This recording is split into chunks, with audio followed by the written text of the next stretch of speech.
Warm good afternoon to everyone. This is Shruti Anand, journalist at K12 News. I'm today present with Mr. Brandon Maskell, who is the empowerment coach at Believe It's Within. And we are back with another session of K12 Talks 2021. Hello, Brandon. Welcome to K12 Talks. Hi, Shruti, and it's nice to be back for season two. It's wonderful to reconnect with you. Yes, tell me. First, So, how are I you, Shruti? How's things? think perfectly fine. The whole virtual thing, again, connecting through a virtual medium. But yeah, Yes. about yourself.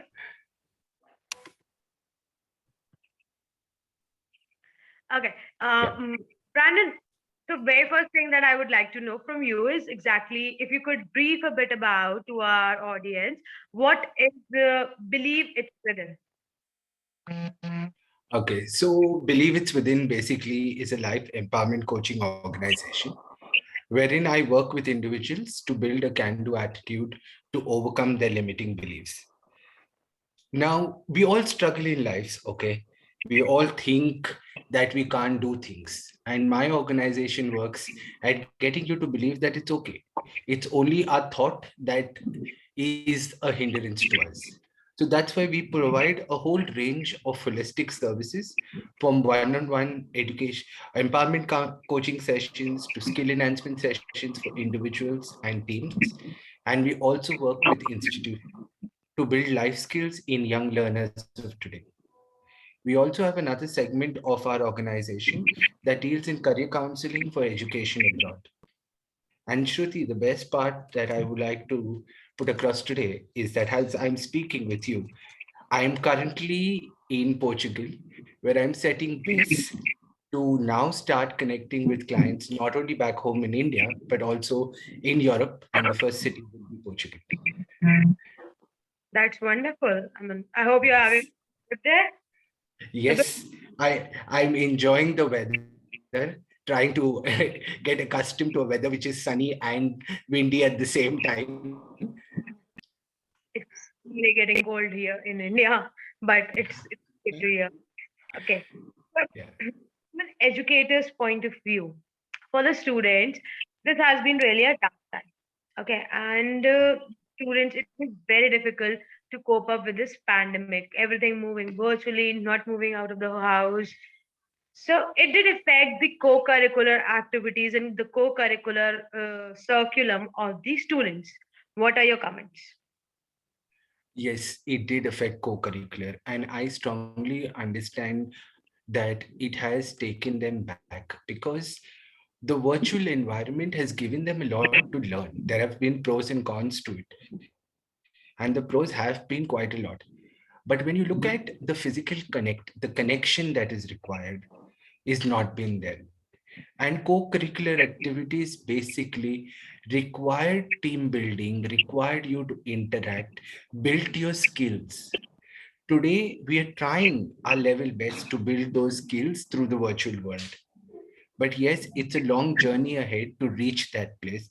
And the kids are getting accustomed to the new way of living.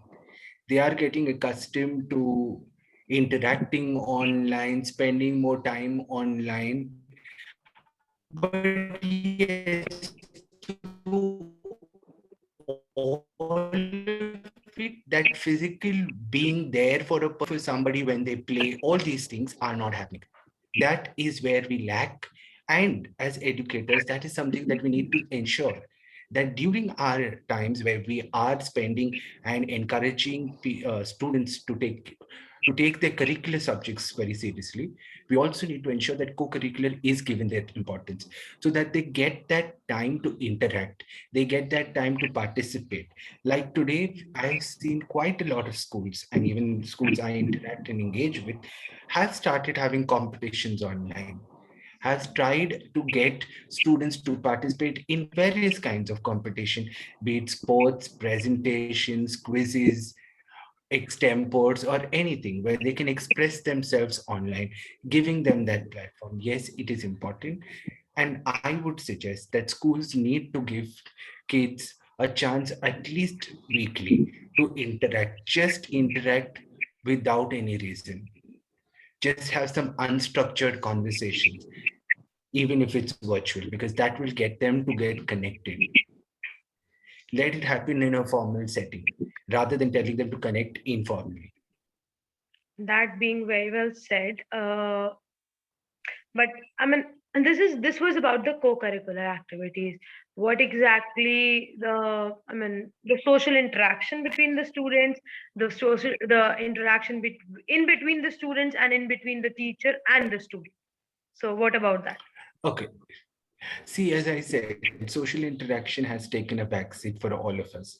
Not only kids, but even adults. As adults, we have accustomed ourselves and got used to it. Especially the younger kids who are just at that formative age where they start building social ties, that has gone by. I really feel sad for kids who have just got into school or are moving into secondary or moving into the higher secondary grades, where they needed that support and guidance. They need that conversation with the teachers. They need to understand where they are going wrong. Okay, today I'm correcting papers. I see teachers are giving suggestions, giving feedback online, but there is no that one-on-one touch.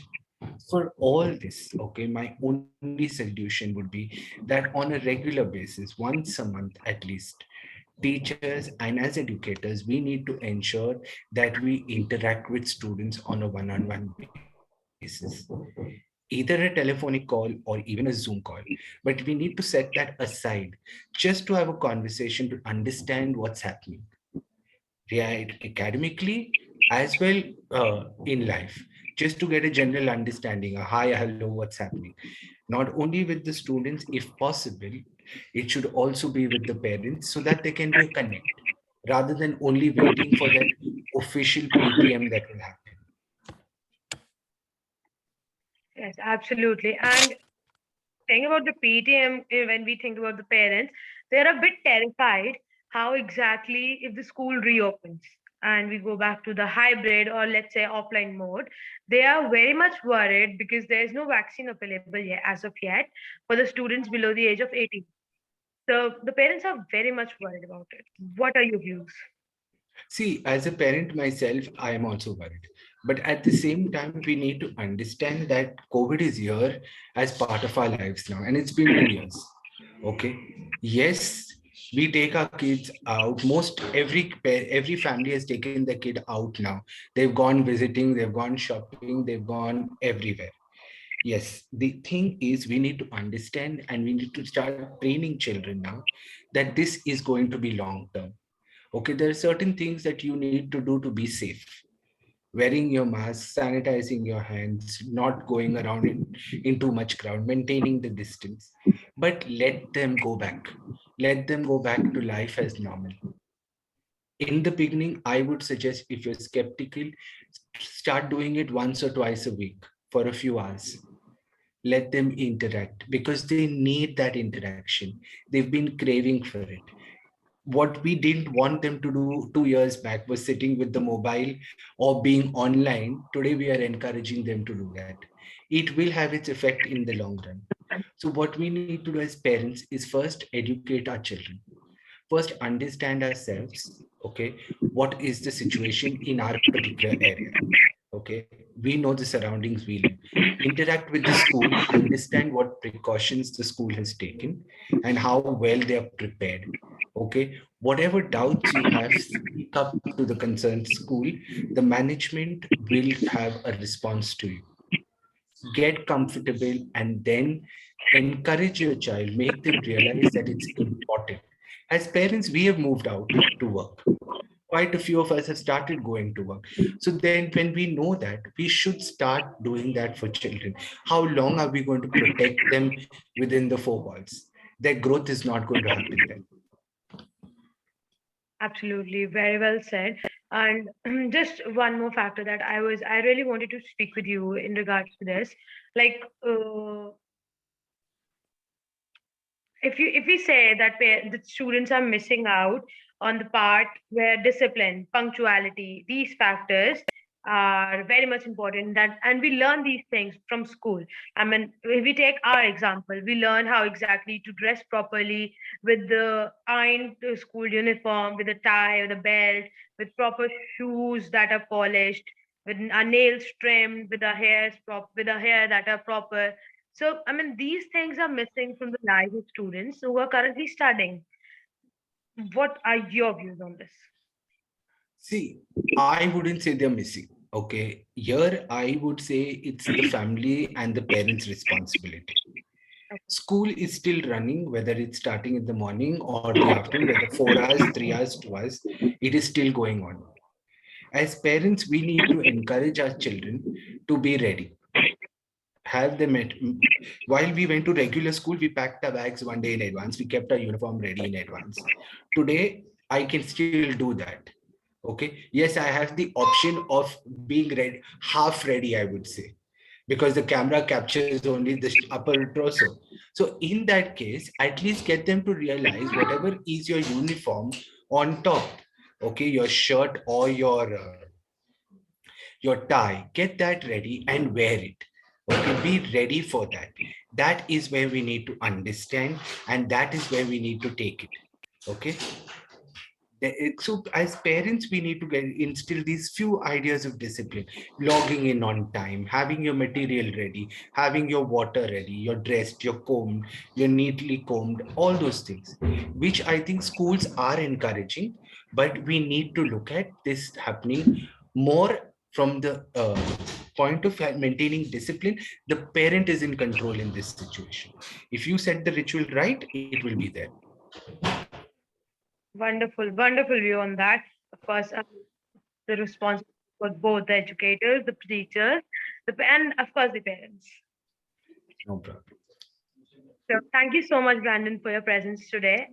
For the and you and your experiences with our audience. So part of Thanks, K12 Shruti. everyone. Take care. Bye bye. Thank you so much. Okay. So, just stop the recording. I believe there first recording and it's live, but check. There might be a problem, some technical glitch, but I will get this video. And No problems. You share it with me. Okay. thank Your voice is cracking. No problems. Take care. See ya.